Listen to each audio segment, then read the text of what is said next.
வானொலியில் நீங்கள் கேட்டு மகிழ்ந்த தென்கட்சி கோ. சுவாமிநாதன் அவர்களின் இன்று ஒரு தகவல் கதை தொகுப்பினை கேட்கலாம். ஒரு கணவன் மனைவி எப்போ பார்த்தாலும் அவங்க ரெண்டு பேருக்கும் இடையில சண்டை வந்துக்கிட்டே இருந்தது. இதில் என்ன ஆச்சரியங்கிறீங்களா? நான் அதுக்காக சொல்ல வரல, இது வேறு விஷயம். அதாவது சண்டை போடாமல் இருக்கிறதுக்கு வழி சொல்கிற தகவல் இது. நான் சொன்ன அந்த கணவன் மனைவி எப்படின்னா, கணவன் ஒரு வார்த்தை சொன்னால் மனைவி கிட்டேருந்து 2 வார்த்தை பதிலாக வரும். இதுக்கு கணவன்கிட்ட இருந்து 4 வார்த்தை பதிலாக வரும். இப்படி வார்த்தைகள் பெருகி போய் கடைசியில் வம்புல வந்து முடியும். அந்த அம்மா பொறுத்து பார்த்தாங்க, அவங்களால தாக்கு பிடிக்க முடியல. பக்கத்து வீட்லேயும் ஒரு கணவன் மனைவி இருந்தாங்க, அவங்களுக்குள்ள சண்டை வர்றதில்லை. அது எப்படி அவங்களால மட்டும் சண்டை போடாமல் இருக்க முடியுது அப்படின்னு இந்த அம்மாவுக்கு ஆச்சரியம். ஒரு நாள் நேராக பக்கத்து வீட்டு அம்மாக்கிட்டே போய், ஏம்மா நீங்கள் எப்படி கணவனும் மனைவியும் சண்டை போட்டுக்காமல் இருக்கிறீங்க, அது எப்படி முடியுது உங்களால் அப்படின்னு கேட்டாங்க. அதுக்குன்னு ஒரு மருந்து இருக்குது, அதை சாப்பிட்டா சண்டை வராது அப்படின்னாங்க அவங்க. சரிங்க, அந்த மருந்தை அவர் சாப்பிட மாட்டேன்னு சொல்லிட்டா என்ன பண்ணுறது அப்படின்னு கேட்டிருக்கிறாங்க இவங்க. அந்த மருந்து அவருக்கு இல்லைம்மா, உனக்கு தான் அப்படின்னாங்களாம் அவங்க. அப்படியா, அப்படின்னா கொடுங்க, ரொம்ப நல்லதாக போச்சு. அதை எப்படி சாப்பிட்றதுங்கிற விவரத்தையும் சொல்லுங்கள், எங்கே அது கிடைக்குங்கிறதையும் சொல்லுங்கள், வாங்கிக்கிறேன் அப்படின்னு கேட்டாங்களாம் இவங்க. வேறு எங்கேயும் போய் வாங்க வேண்டாம், என்கிட்டே இருக்க அந்த மருந்து அதில் கொஞ்சம் தர்றேன், வாங்கி வச்சுக்க. உன் வீட்டுக்காரர் உன்னோட சண்டையை ஆரம்பிக்கிறப்போலாம் நீ இந்த மருந்தில் ஒரு அவுன்ஸ் வாயில் ஊற்றிக்கணும். அதை உடனே குடிச்சிடக்கூடாது, ஒரு 5 நிமிஷமாவது அது வாயில் இருக்கணும், அதுக்கப்புறம் குடிச்சுடலாம் அப்படின்னு சொல்லி ஒரு பாட்டில் மருந்தை இந்த அம்மாக்கிட்ட கொடுத்து அனுப்புனாங்களாம். மருந்தை எடுத்துக்கிட்டு இந்த அம்மா வீட்டுக்கு வந்திருக்கிறாங்க. வீடு பூட்டி இருந்ததுனால கணவன் வந்து வாசல்லையே காத்துக்கிட்டு இருக்கிறான். மனைவியை கண்டதும் சண்டை போட ஆரம்பிச்சிட்டான். வீட்டை பூட்டி விட்டு எங்கே போய் தொலைஞ்ச, எவ்வளோ நேரமாக ஒரு மனுஷன் வாசல்லையே காத்துட்டு கிடக்கிறது அப்படி இப்படின்னு கத்த ஆரம்பிச்சிட்டான். மனைவி இதுக்கு பதிலே சொல்லலை. அந்த அம்மா பேசாமல் வீட்டை திறந்தாங்க, சமையல் அறைக்குள்ளே போனாங்க, ஒரு அவுன்ஸ் மருந்தை வாயில் ஊற்றிக்கிட்டாங்க. அன்னைக்கு சண்டை வந்து மேற்கொண்டு வளரவே இல்லை, நின்றுட்டுது. மருந்து பரவாயில்லை. அதுக்கப்புறம் பல சந்தர்ப்பங்களில் சண்டை வரும் போல் இருக்கிற போலாம் இந்த மருந்து அதை நிறுத்தியிருக்கு. பிரமாதமான மருந்தாக இருக்குது இதை கொஞ்சம் அதிகமாகவே வாங்கி வீட்டில் வச்சுக்க வேண்டியது தான் அப்படின்னு முடிவு பண்ணிட்டு இந்த அம்மா மறுபடியும் பக்கத்து வீட்டு அம்மாக்கிட்ட போனாங்க. எவ்வளவு விலையானாலும் சரி, நான் காசு கொடுத்து வாங்கி வச்சுக்கிறேன், எந்த கடையில் இருக்குது இந்த மருந்து சொல்லுங்க அப்படின்னு கேட்டாங்க. இந்த மருந்துக்கு விலையே கிடையாதுங்க, இலவசமாகவே கிடைக்கும்னாங்களாம் அவங்க.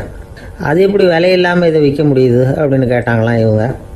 அது மருந்தாக இருந்தால் தானே விலை வைக்கிறதுக்கு, அது வெறும் தண்ணி தானே அப்படின்னாங்களாம். வெறும் தண்ணியாக சண்டையை நிறுத்துது அப்படின்ட்டு இருக்காங்க இவங்க. அது சண்டையை நிறுத்தலை, உன்னோட மௌனம் தான் சண்டையை நிறுத்துது.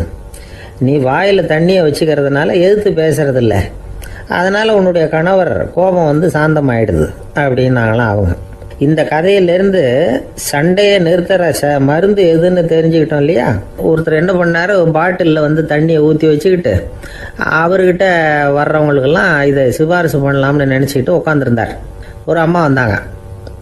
இதை கேட்டுவிட்டு இதையே ஒரு மருந்து மாதிரி கொடுக்கலாம்ங்கிறது அவர் முடிவு. அதனால் பாட்டிலில் தண்ணி அடைச்சி வச்சுக்கிட்டு அதில் கலருக்காக என்னத்தையோ ஒரு ஜீரகம் அது மாதிரி எதையாவது கலந்து வச்சுக்கிட்டு ஒரு மருந்து மாதிரி ஒரு பாவனையில் வச்சுக்கிட்டு உட்காந்துருக்காரு.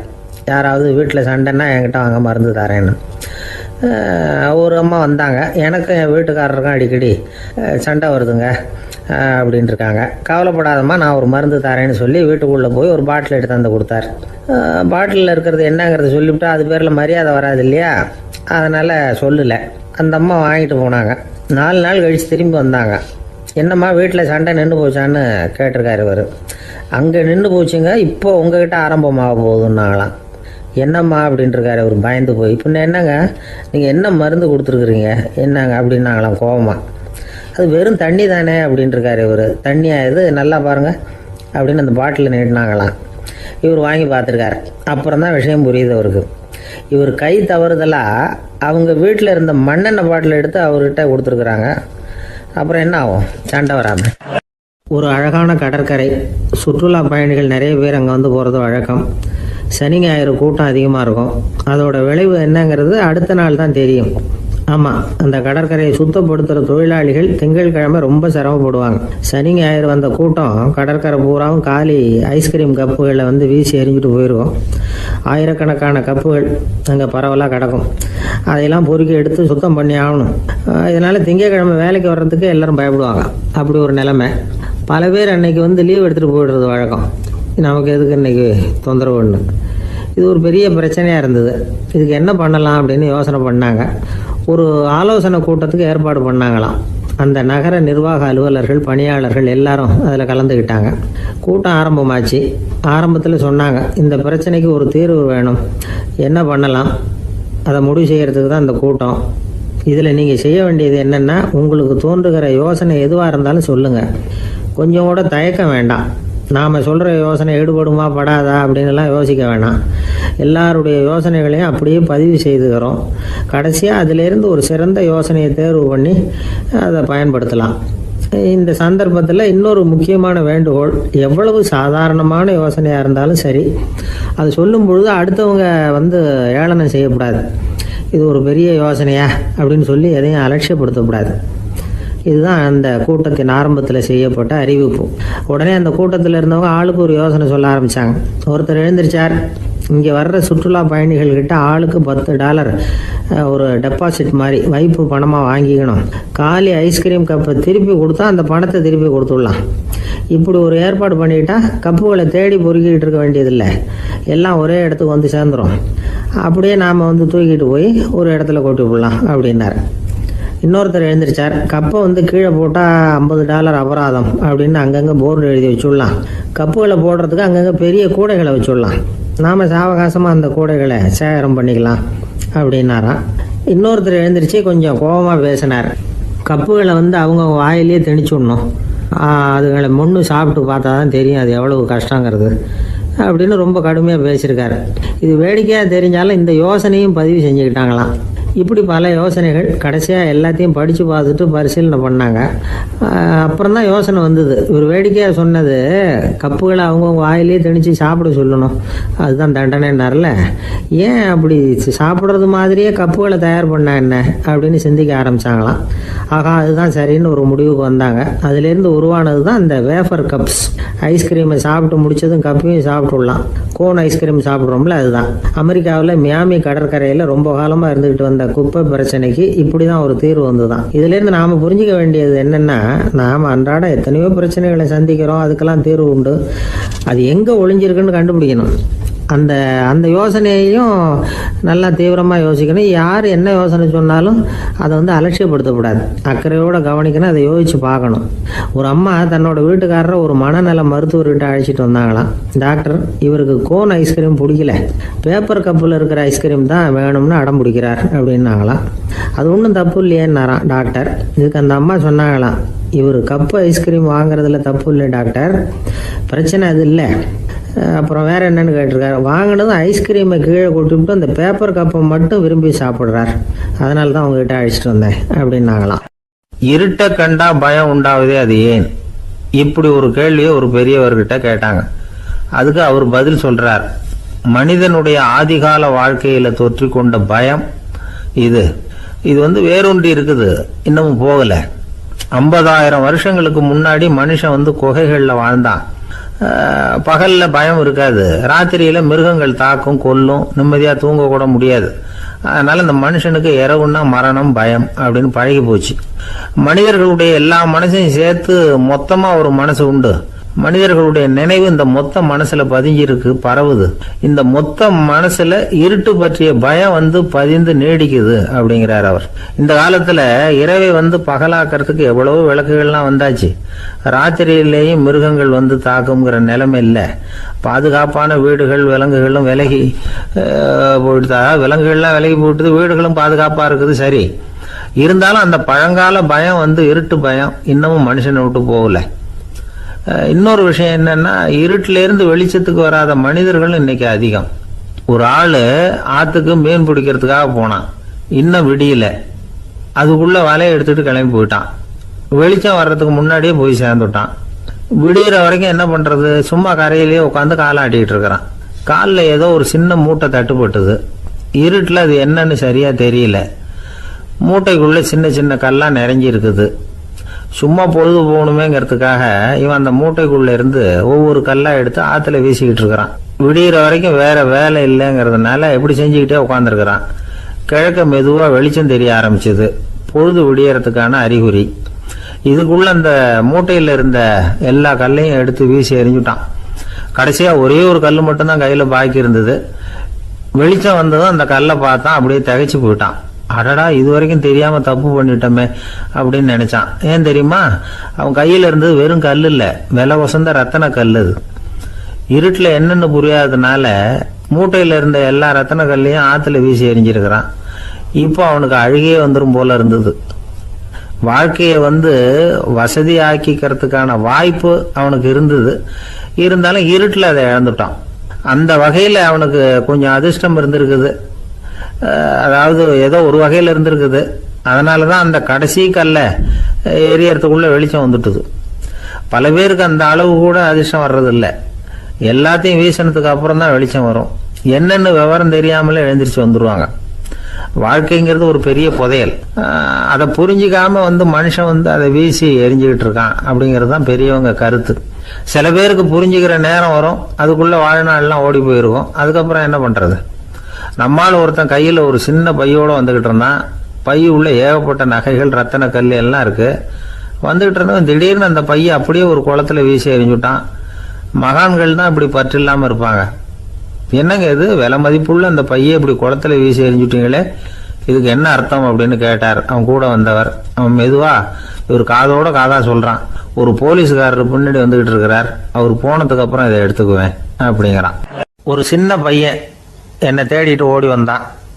ஒரு கதை சொல்லுங்கன்னா, சொந்தமா எதுவும் தெரியாத என்ன, உங்களுக்கு சொந்தமா எதுவும் தெரியாதுன்னு எனக்கும் தெரியும் அப்படின்னா. இந்த பையன் அடிக்கடி என்கிட்ட கதை கேட்கிறவன். அதனால என்னோட ரகசியம்லாம் அவனுக்கு அத்துப்படி. அதனால தான் அவ்வளவு தெளிவா அடிச்சு விடுறான். சரி, இப்ப என்ன செய்யலாம்னு, பழைய கதை ஏதாவது ஒன்று சொல்லுங்களேன்னா. உனக்கு கிருஷ்ணதேவராயரை தெரியுமான்னு. அவர்கிட்ட நேரில் பழக்கம் இல்லை, ஆனால் அவரை பற்றி புஸ்தகத்தில் படிச்சிருக்கேன்னா. சரி, இவங்கிட்ட மேற்கொண்டு பேச்சு கொடுத்தா நம்மளை ஒரு மாதிரி ஆக்கி விடுவான் அப்படிங்கிறத யூகம் பண்ணிட்டு அவனை உட்கார வச்சு கடைசி வரைக்கும் குறுக்க பேசக்கூடாது அப்படின்னு ஒரு கண்டிஷனையும் போட்டுட்டு அந்த கதையை சொன்னேன். ஒரு சமயம் கிருஷ்ணதேவராயர் சமஸ்தானத்துக்கு ஒரு பெரிய வித்வான் சேர்ந்தாராம்.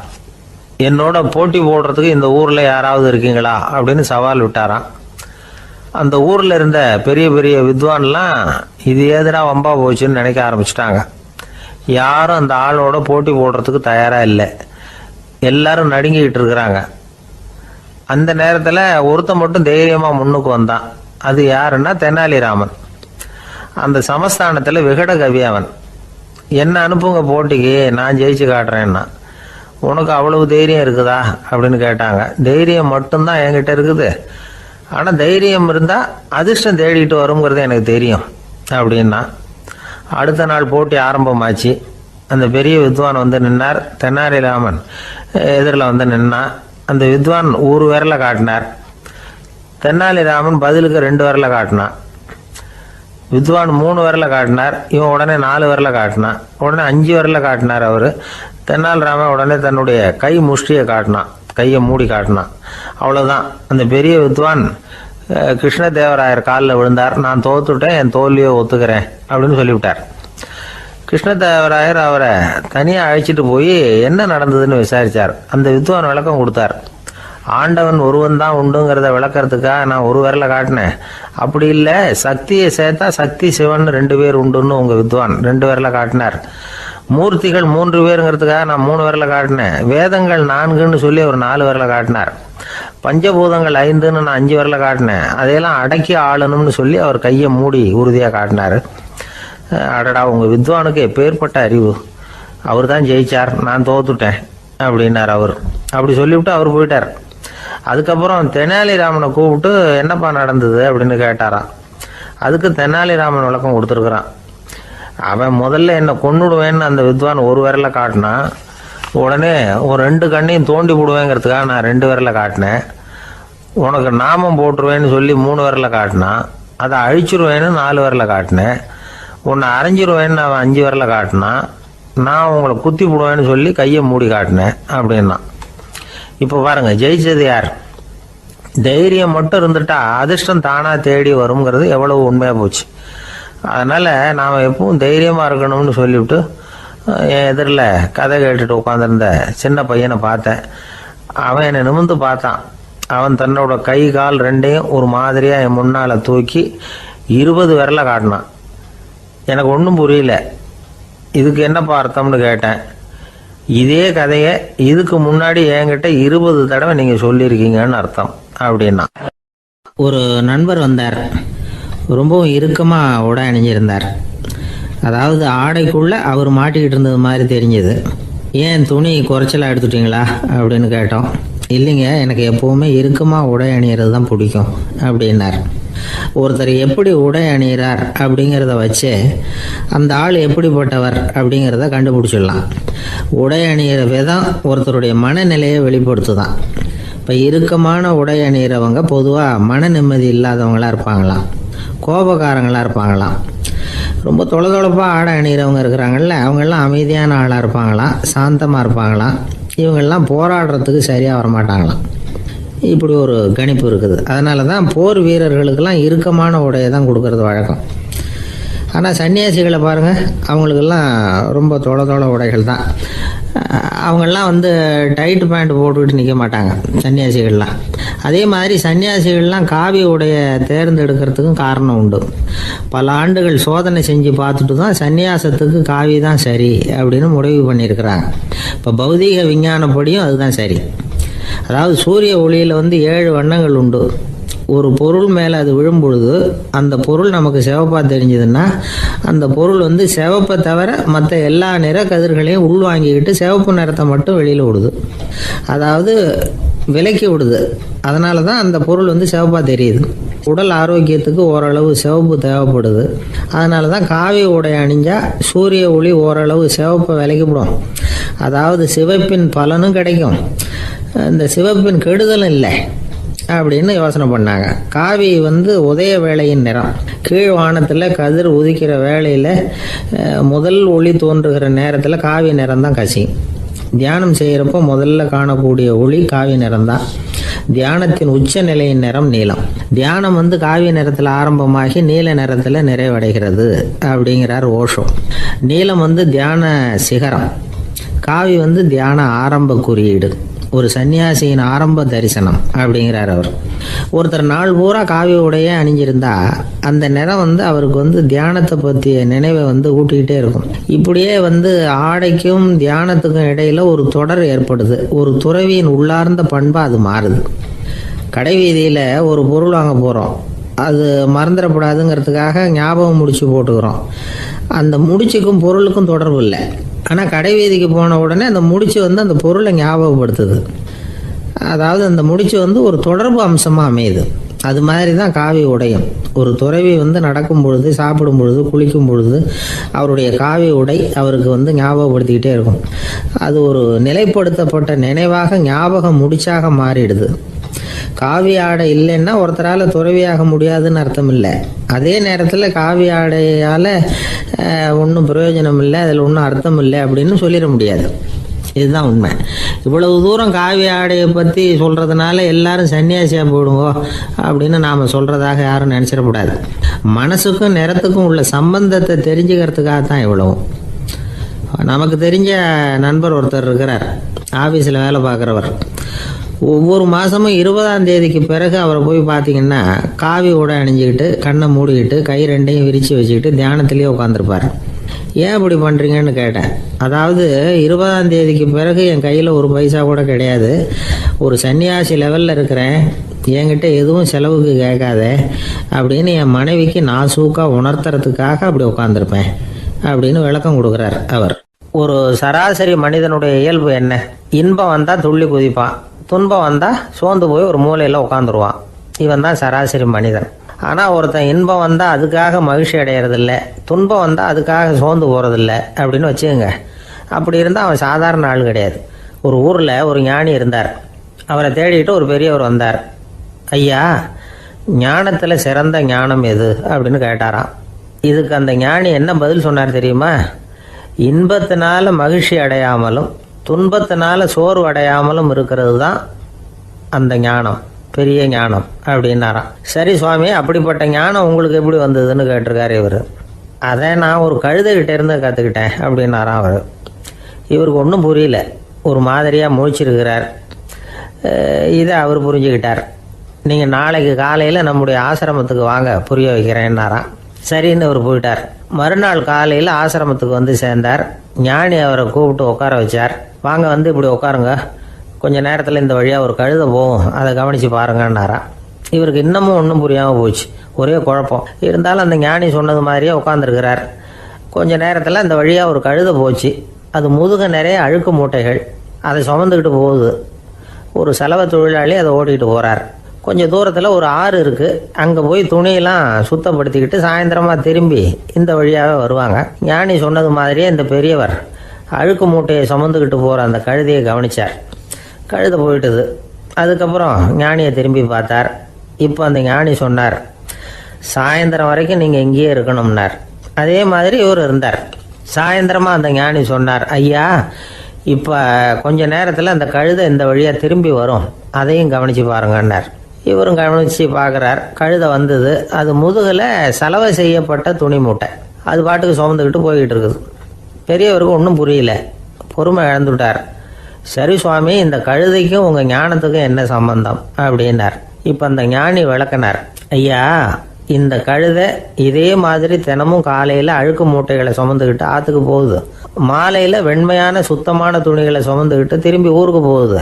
காலையில் இது போகும் பொழுது முதுகில் அழுக்கு மூட்டைகளை சுமந்துக்கிட்டு போகிறோமேங்கிற வருத்தமும் அதுக்கு கிடையாது. சாயந்தரம் திரும்பி வரும்பொழுது சுத்தமான துணிகளை சுமந்துக்கிட்டு வர்றோமேங்கிற மகிழ்ச்சியும் அதுக்கு இல்லை.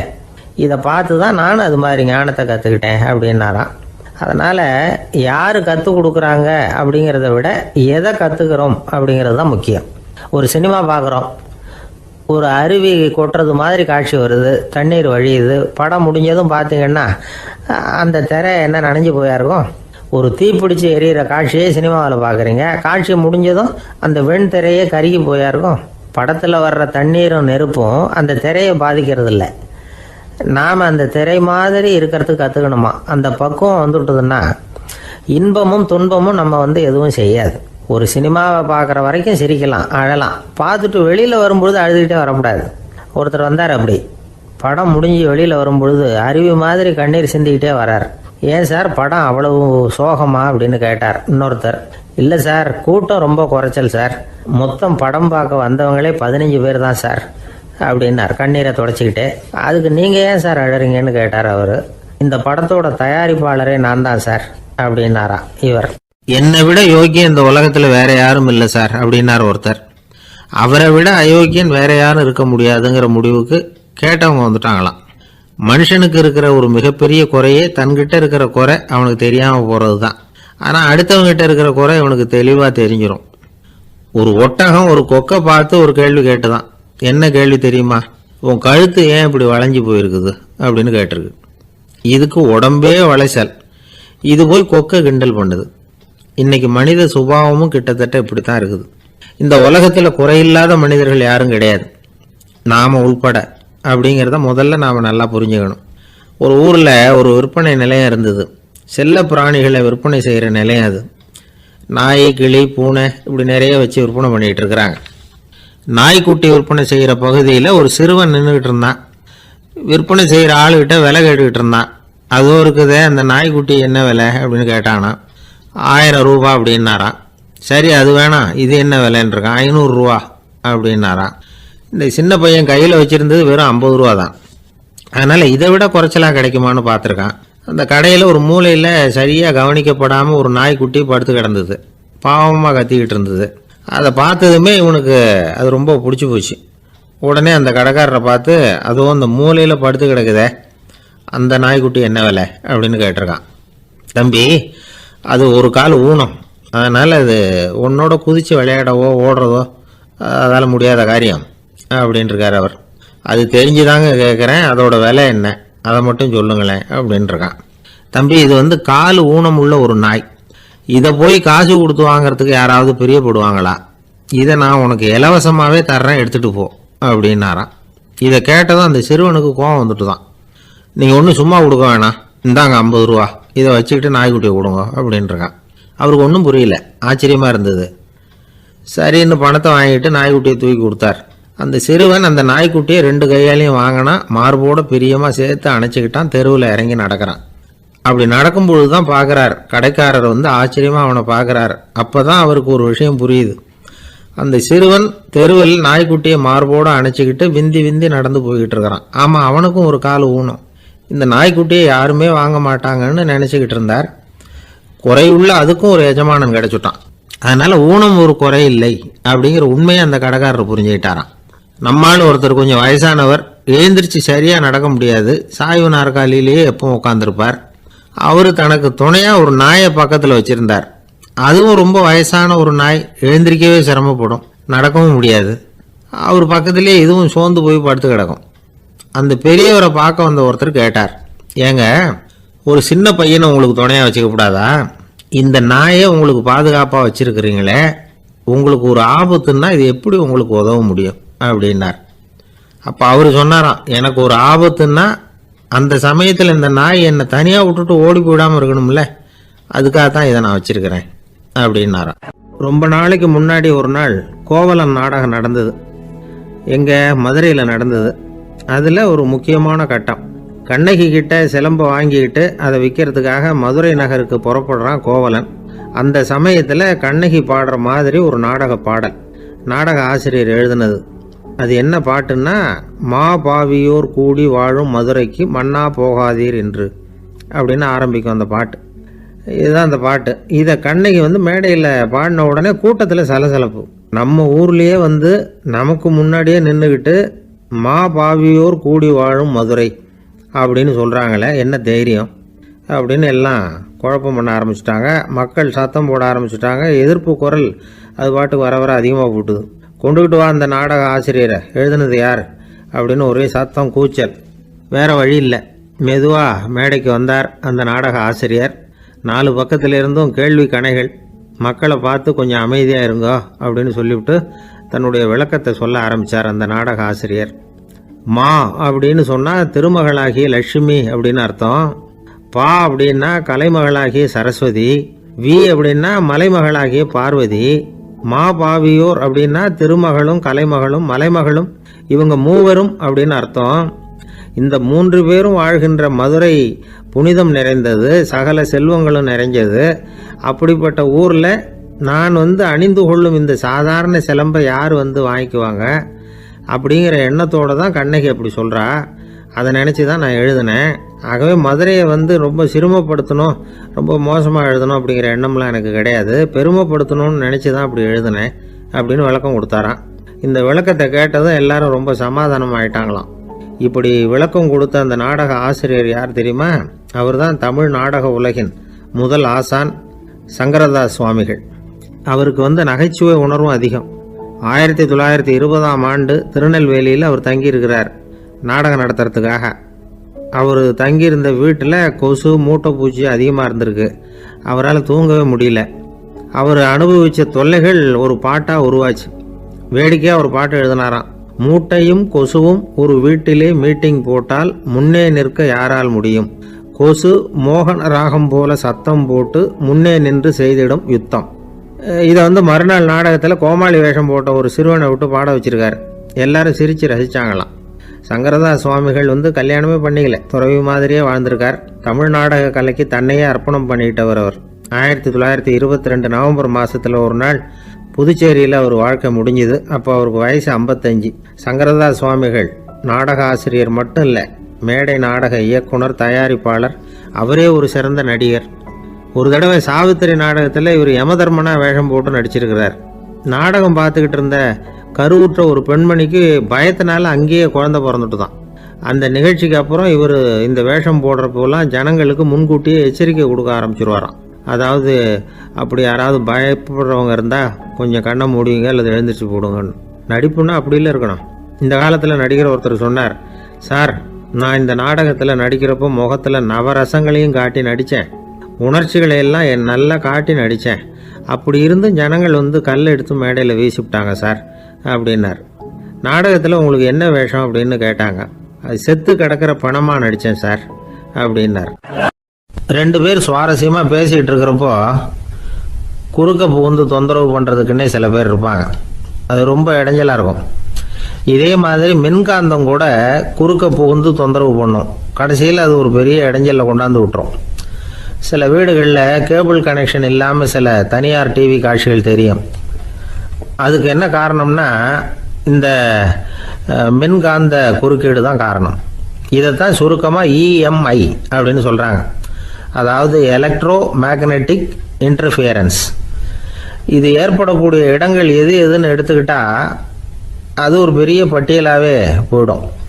இந்த இஎம்ஐ தொந்தரவு கேபிள் டிவியில் மட்டும்தான் இல்லை, ராக்கெட் ஏவுதளத்தில்